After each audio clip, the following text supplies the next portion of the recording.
we're speaking with Pat Hughes over in the UK, who is waxing eloquent about the state of affairs of politics in the world, but especially the United States, because he has a very keen insight with his background and experience. And so, Patrick, since you are in the UK, I will remind you from the GDPR that if you're not comfortable being recorded, this would be a good time to drop off the call. Specifically, the question that I have for you right now, there was a city council, I believe it was, in Staunton, Virginia.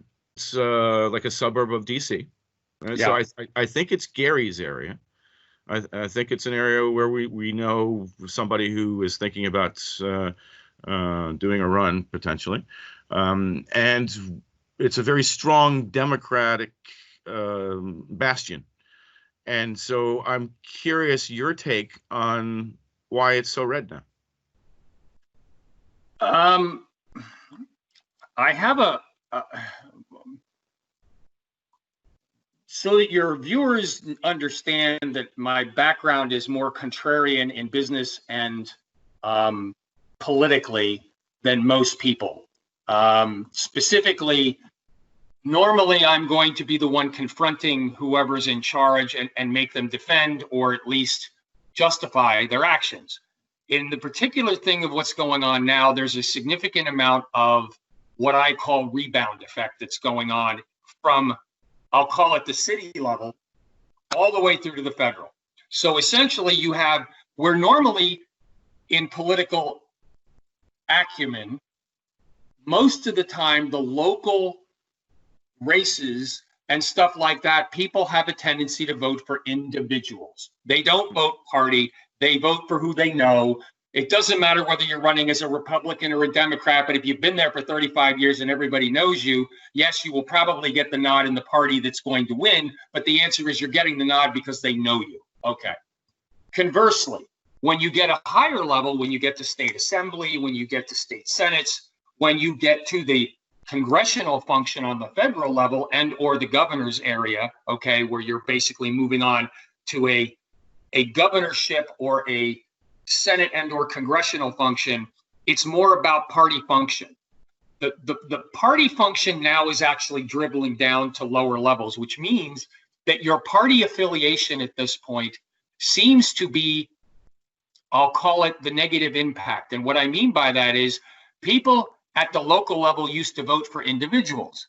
Now they're voting against the party. So if the party in control is associated with, let's say, COVID-19, prime example. Okay. If you're associated with that particular process, you're now not going to get in or not get in based on what your stand is on X, Y, or Z. It's going to be your association with whatever the, I'll call it the pandemic of the current situation is. And I don't mean that specifically having to do with the virus. I mean the negative impact, whether it's the impeachment process of Trump, whether it's whatever, the negative impact is what people are doing. They're not voting for someone, they're voting against something. Mm-hmm. And that's where most of the people have a tendency now in this current last year and a half has been. The constituencies that are going to be decided, any swing state at this point where the incumbent is in trouble is probably, percentage-wise, is probably in November going to get crushed.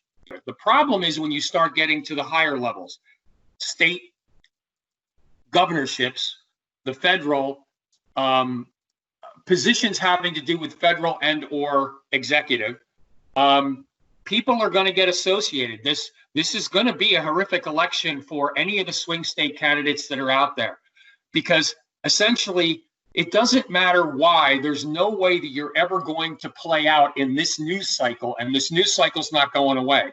COVID-19 isn't going away. It's going to be talked about right up to the day of election because of how they're going to have to change the election process to socially distance people in a line.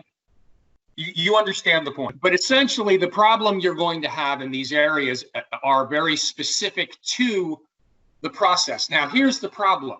The primary is going to give people, based on the fact that we both are pretty sure that the process on a whole is probably not going to be effective across the board.